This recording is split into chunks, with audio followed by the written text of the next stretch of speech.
The data is here and it's a wake-up call. The Colorado Women's Chamber of Commerce released its Women on Colorado Boards report that is offering an analysis of women's representation across Colorado companies. Simone Morrison, the CEO, joined me with more on their findings. Now, what data in this report stood out the most to you guys?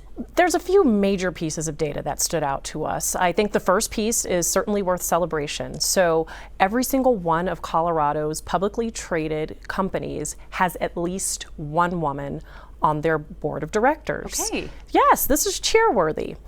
Something that is, again, and I love that you kind of drew that call to action, is that we do really need to be concerned, though, about overall diverse representation. And so Colorado has actually declined since our data last year in having 3 or more women on their publicly traded boards with these corporations. Last year's data, we were at 29.1% of Colorado's publicly traded boards had 3 or more women.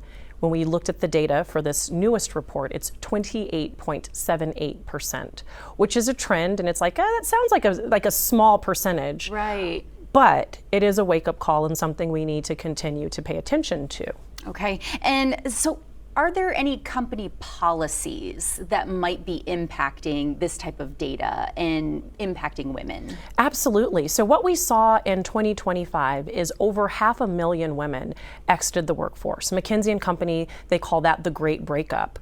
We saw something similar during COVID with the She Session. And so our concern is that we're getting dangerously close to seeing women exiting the workforce. Now, it's not because of a pandemic this time, but why women are reporting they're exiting the workforce is return to work mandates.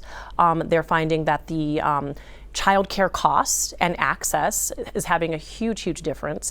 Caregiving in general, because women disproportionately are the caregivers of their families, and inflexible work policies. Okay, and so what should companies in Colorado maybe be doing to impact this type of data? There's a lot of opportunities for Colorado companies to really operate with intentionality. The first one would really to be paying attention to that broken rung.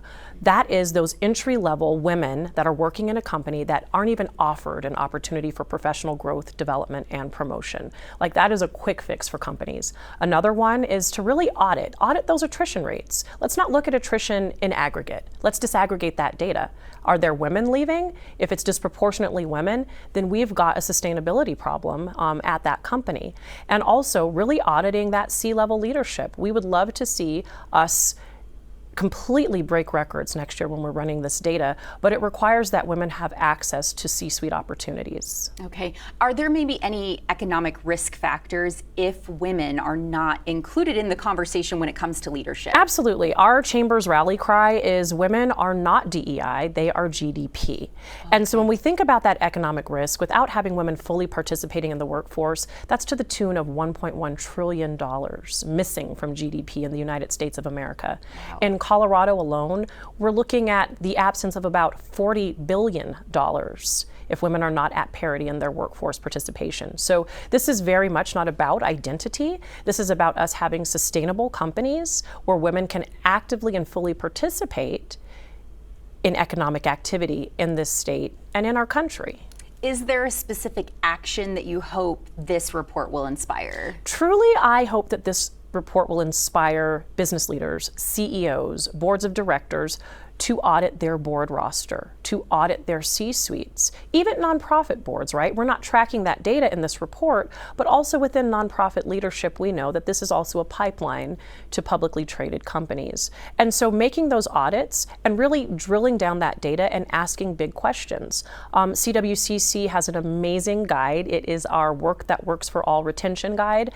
There are some amazing strategies and tactics for companies in our state to be able to retain people in their workforce, and certainly in supporting women through returnship, sponsorship culture, flexible work hours, and creative ways that are low or no cost. Wonderful. Great to talk with you. Thank you so much for bringing all of this really important information to our viewers today. Thank you again. Thank you.